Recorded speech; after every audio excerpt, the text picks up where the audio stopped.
The chair recognizes the gentleman from South Carolina, Mr. Gowdy, for 5 minutes. Thank you, Judge Poe. There are a lot of issues that I would like to ask you about, Mr. Deputy Attorney General. We had a terrorist incident in New York this week. We have 702 reauthorization that is pending in Congress. Gun violence, the opioid epidemic, criminal justice reform. But when I go home to South Carolina this weekend, trust me when I tell you, no one is going to ask me about any of those issues.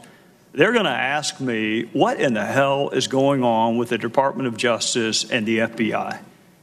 The reason we have special counsel, this is a very important point, and you know it, the reason we have special counsel is because of a conflict of interest.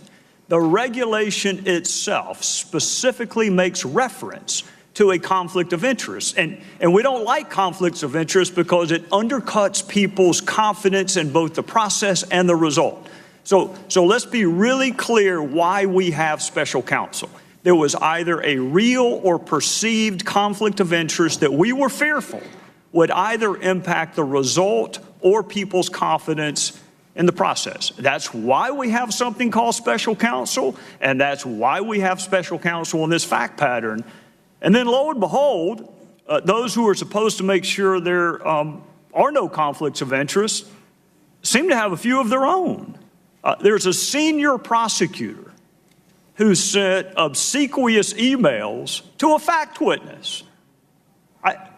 She can be described as nothing other than a fact witness. She's a really important fact witness if you pursue the line of inquiry that my Democrat friends want to pursue. They got off of collusion and now they're on obstruction of justice. She may be the most important fact witness in an obstruction of justice case.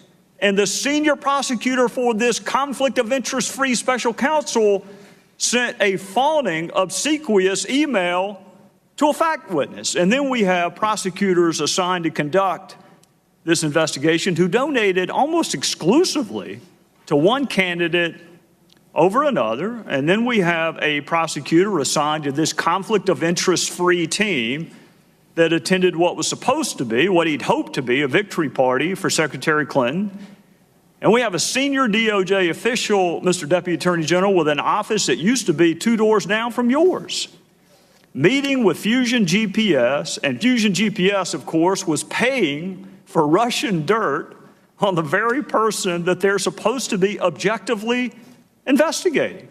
And then that same senior DOJ official's wife, the one that met with Fusion GPS, his wife was on the payroll of Fusion GPS.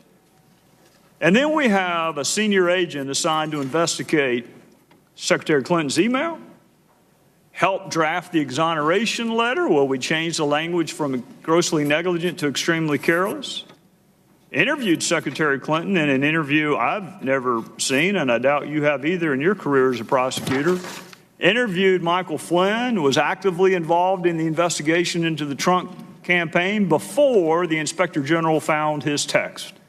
So this agent, in the middle of almost everything related to Secretary Clinton and President Trump, sent pro-Clinton texts, anti-Trump texts to his paramour in response to being told maybe he is where he is to protect the country from that menace, Donald Trump. He said, I can protect our country at many levels. And then he said Hillary Clinton should win 100 million to nothing. Now think about that, Mr. Deputy Attorney General. That's a pretty overwhelming victory.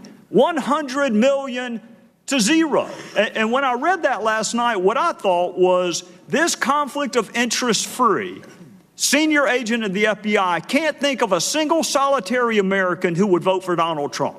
That's where the 0 comes in. Not a single solitary American he can imagine would vote for Donald Trump. This is the conflict of interest-free special agent assigned. And then he went on, if that weren't enough, to belittle Trump supporters by saying he could smell them at a Walmart in Virginia. This is the person we needed to avoid a conflict of interest. And then he said this, they fully deserve to go and demonstrate the absolute bigoted nonsense of Trump. But he wasn't content to just disparage Donald Trump. He had to disparage Donald Trump's family. This is what he said, Mr. Deputy Attorney General. He said, the douchebags are about to come out. He's talking about our First Lady and children, this conflict of interest-free special agent of the FBI. This is who we were told we needed to have an objective, impartial, fair, conflict of interest-free investigation. And so he's openly pulling for the candidate he had a role in clearing, and he's openly investigating a candidate that he has bias against. And then if that's not enough, he says Trump is an effing idiot. What the F just happened to our country? This is the same man that said he would save our country. What happens when people who are supposed to cure the conflict of interest have even greater conflicts of interest than those they replace? Well, that's not a rhetorical question. You nor I nor anyone else would ever sit Peter Strzok on a jury. We wouldn't have him objectively, dispassionately investigate anything, knowing what we know now. Why didn't we know it ahead of time? And my last question, my final question to you, and I appreciate the chairman's patience. How would you help me answer that question when I go back to South Carolina this weekend? Congressman, first of all, with regard to the special counsel, Mr. Strzok was already working on the investigation when the special counsel was appointed. The appointment that I made was of Robert Mueller. So what I'd recommend that you tell your constituents is that Robert Mueller and Rod Rosenstein and Chris Wray are accountable, and that we will ensure that no bias is reflected in any of the actions taken by the special counsel or in any matter within the jurisdiction of the Department of Justice. When we have evidence of any inappropriate conduct, we're going to take action on it. And that's what Mr. Mueller did here. As soon as he learned about this issue, he took action. And that's what I anticipate that the rest of our prosecutors, our new group of U.S. attorneys, our Justice Department appointees, they understand the rules and they understand the responsibility to defend the integrity of the department. And if they find evidence of improper conduct, they're going to take action. So, Congressman, that's the best assurance I can give you. But actually, there's one other point, which is you should tell your constituents that we exposed this issue because we're ensuring that the Inspector General conducts a thorough and effective investigation. And if there is any evidence of impropriety, he's going to surface it and report about it publicly. I'll try. Time of the gentleman has expired. The chair recognizes the gentleman.